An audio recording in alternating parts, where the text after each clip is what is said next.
sa a farko Allah mai biyan bukatu,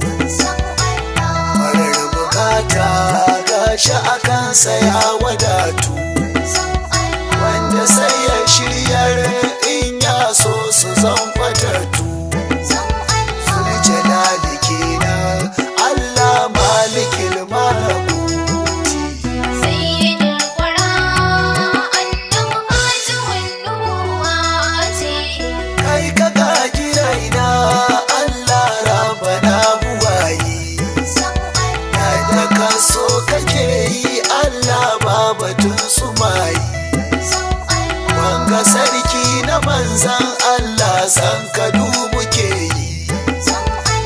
ya sama nake roƙon ka ka ƙara yi mai salati.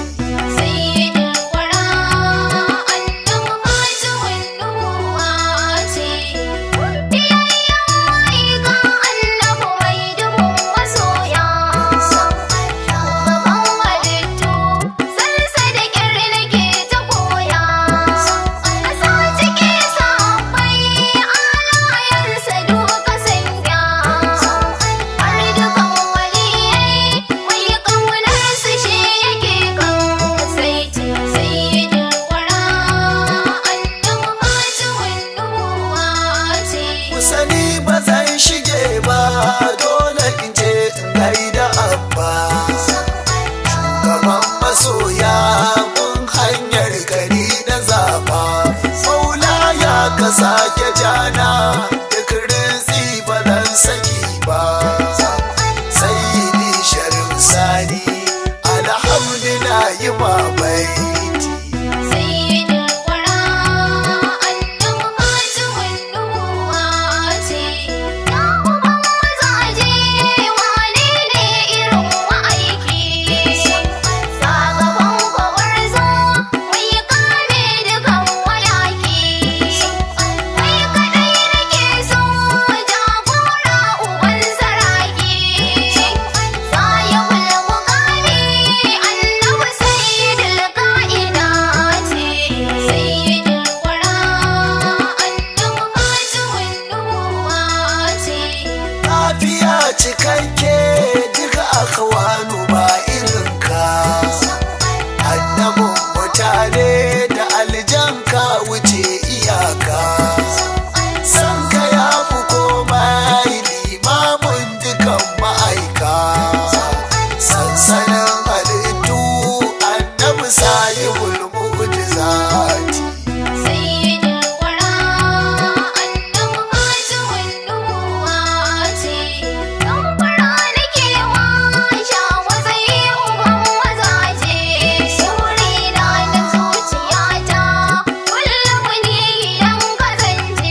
ubangiji na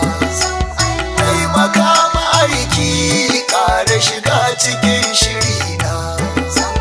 ko ina na sauka sai da ji an nisa ana baiti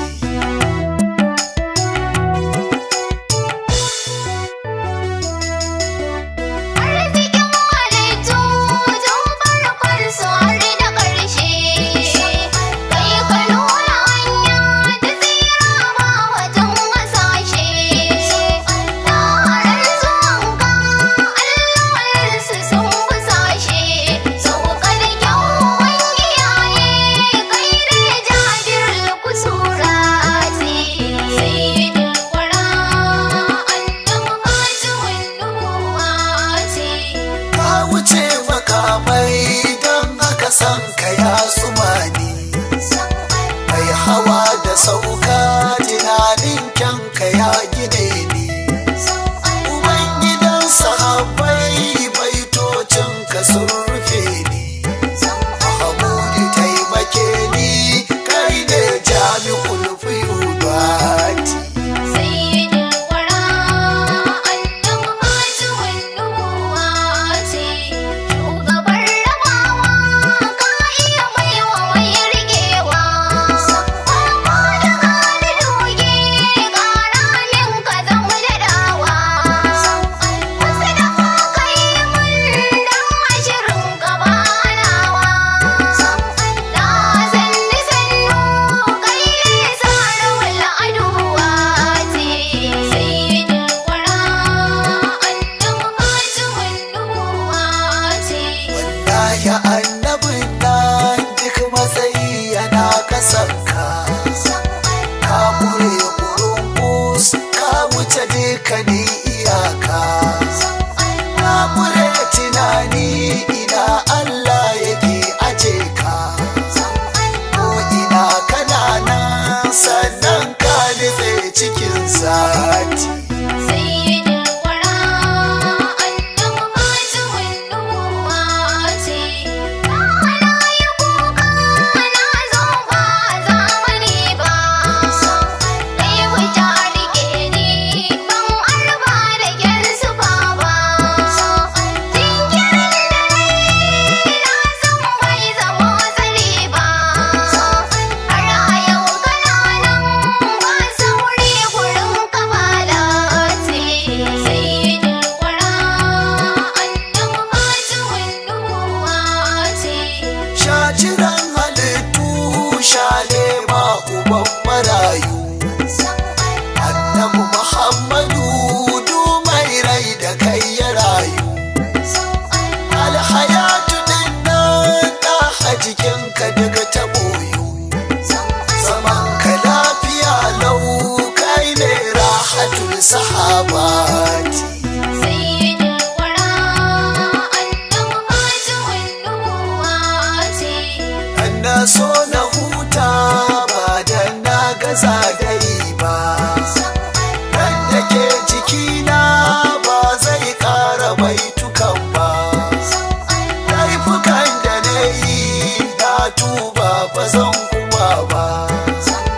in na sake yin su kai ne sahibu